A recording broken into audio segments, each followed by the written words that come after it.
I'm looking at the little screen, but I'm just working where you are. Oh, there we go.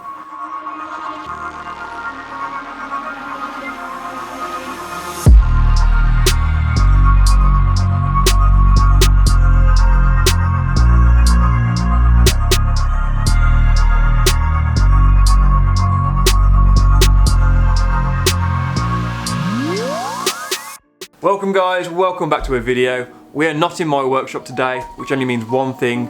We are working on Tom's BMW R100 RT. It's been a while since we've made one of these videos, but yeah, we're going to update you and show you what's going on, what Tom's done, and what we're going to be doing today. So let's get straight into it.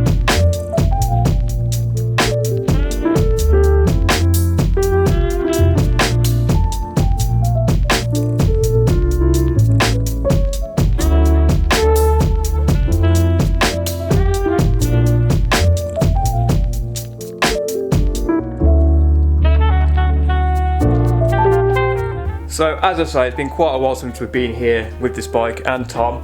Yeah, there's been quite a few things that he has been doing, and we're just going to run through it now. Since the last video, we left it with a different rear end than this one. This one is the original on again. And the main difference from last video is the front fork conversion, which we've done from a 2008 GSXR 750. Cognito Moto, if I just get that. Very similar to that. They make a new stem, custom machined. It's a bit shorter than the original, and that allows you to fit it onto your BMW. Brakes as well from the GSXR, so they should be nice and punchy. I've got the master cylinder up on the handlebars as well, so I should have the feel of a nice modern bike. It's looking good though, man. Like I'm really impressed with like the forks and just like the quality, because I know about Cognito and I know they are really nice parts, but actually seeing some. Yeah, so it was the nice. It was the stem I bought, the top clamp, just so it looks a bit nicer than the GSXR one. You've got the ignition key coming off here somewhere on the original. It's not how I want this to be. But everyone's probably asking, why isn't that on anymore, Tom? Why have we gone away from?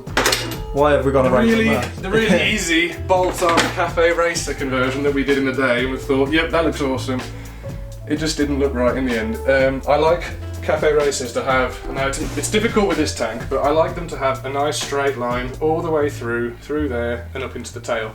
But the old subframe here, it came up to about here and it just didn't follow that line, had a nasty step. And also I like the tailpiece to come to about here, halfway of the axle. It's a little bit shorter as well. Yeah, it was much bigger, it was coming out to here. Didn't look quite right, so we've gone back to the original.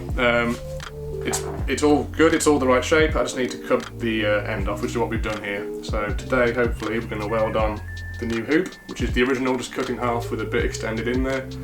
And my third time welding, so. Pretty simple. We're going to be welding the hoop on today. We're using the original. Oop. Oh no! Great start, Tom.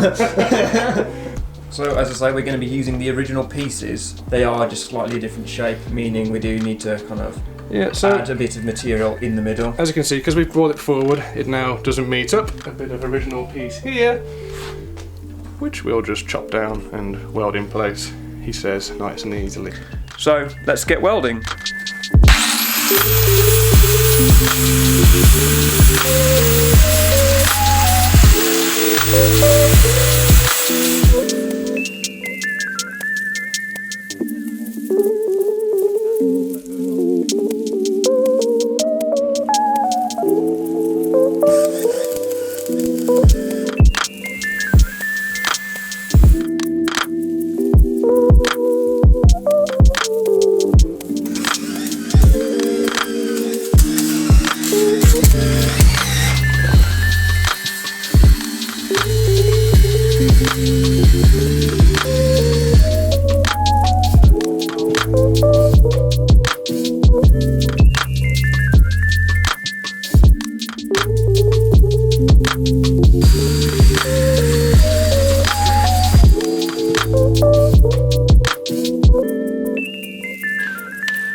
So we've managed to get it all welded in.